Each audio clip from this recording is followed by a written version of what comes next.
Hello, everyone. Welcome to the Kerrville Weekly News Roundup, hosted by the Texas Hill Country Podcast Network. We are your host, Andrew, Tom, and Gilbert today in the studio. We're going to run over our top news picks for the week. And as always, Tom, why don't you do the honors and kick us off, sir? It's great to have the dream team back, living the dream, Yeah. the Amen. trifecta dream team here at the world headquarters of the Texas Hill Country Podcast Network. Come visit our studio if you're in the area. We'd love to have you on a podcast. But I've got a couple of stories. The Heart of the Hills Heritage Center broke ground this week. That's the former Shriner Mansion on Water Street. And it's going to be renovated and will hold our Heritage Center for Kerrville and Kerr County. It's going to be a great addition to our local history scene. The groundbreaking was with numerous dignitaries. It's a multi-million dollar renovation, something that the city of Kerrville has been working on for some time. So we're looking forward to that. We're looking forward to the opening, and it's going to be a great addition to cultural issues and cultural shows around Kerrville. The second thing sort of follows this in terms of culture, which is the Museum of Western Art is opening a new exhibit with in-house sculptor Jason Scully and artist Noe Perez. Noe Perez is from South Texas.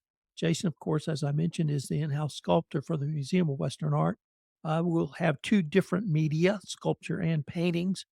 It'll be a great addition to the smaller shows that we've had this fall, but just some stunning shows, starting with Al Glenn and his negative space show. If you haven't been to the Museum of Western Art in a while, go out and check out the new show. Premieres actually Friday.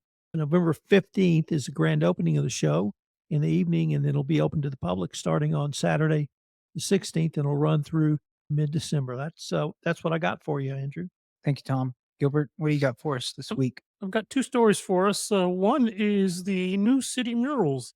And if you're a resident of Kerrville, or even if you're not a resident of Kerrville, Kerrville is starting to become known as a place to see murals. And recently there was a ribbon cutting held for three new murals that were placed right under the Thompson or the City Baker Street Bridge right in Louise Hayes Park. They're big, beautiful murals. I don't have all the details on the murals, but I can tell you that if they're kind of hard to see because if you're passing over the bridge, of course, they're right beneath you. But where there used to be nothing but white concrete with dirty road grime streaks coming down it has been replaced by these beautiful murals. Those were the recent ones that were the past couple of weeks in Louise Hayes Park. But recently, too, back in the summer, there was a new mural unveiled at the behind the library in Louise Hayes Park. Also, there was a recently a handicap accessible ramp installed behind the library. It replaced the old rickety staircase that was back there. But if you looked at the ramp, it was kind of not pretty because of how much concrete and steel was there. But when they did the mural on it, it's much prettier, much more presentable, and really makes that staircase pop. In fact, it kind of hides the fact that it's a staircase. Something that I would strongly encourage everybody in Kerrville to come check out.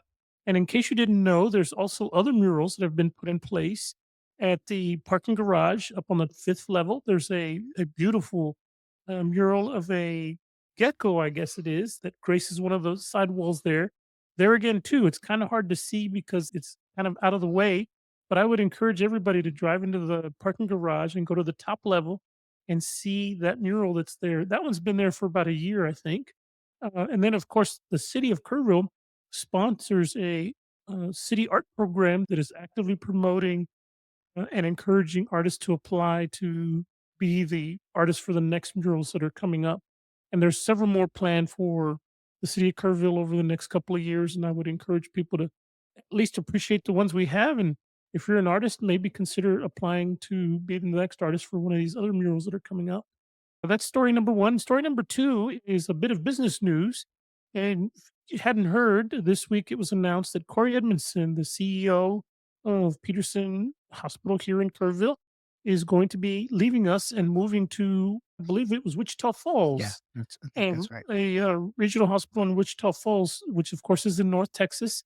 It's going to leave a pretty big hole in the healthcare community, I think, in Kerrville because he has been the catalyst for a lot of positive, wonderful things happening for Peterson Regional Hospital. And I think the Peterson Regional Board is going to have a tough time filling those shoes apparently they've already started a active search process underway to attract someone else over here. But just in the past few years, they built a new surgery center. They have a new campus for parking lot and behind the hospital. They've got new services that weren't here before available. And so it's going to be tough because, of course, Kerrville being a relatively small town is going to find it difficult to attract the right talent. But I think he's put in place a lot of positive changes that I think are going to benefit us for many years to come, even if he's not here. And so I'm hoping that the new CEO, whoever that happens to be, will continue to build on his legacy and do great things for the city of Kerrville. Thank you, Gilbert. And I got to test out the new surgery center that he was a part of getting opened, and I made it out on the other side, and I'm here still doing it alive. So it was actually a very pleasant experience considering it's a surgery center. Kudos to him on that. We'll miss him. So for myself, I got two mentions. One is the holiday lighted parade here in Kerrville, which is next Saturday at 7 p.m. And just this week, Dr. William Rector was announced as the what's the word? Grand Marshal. The Grand Marshal of the parade. So, and then yours truly over here will be a judge. And that will be my first time to be judging the floats at the parade. So I'll get a front row seat downtown Kerrville as the Kerrville holiday lighted parade gets to pass right in front of me. And I get to participate as a judge. So I'm looking forward to that.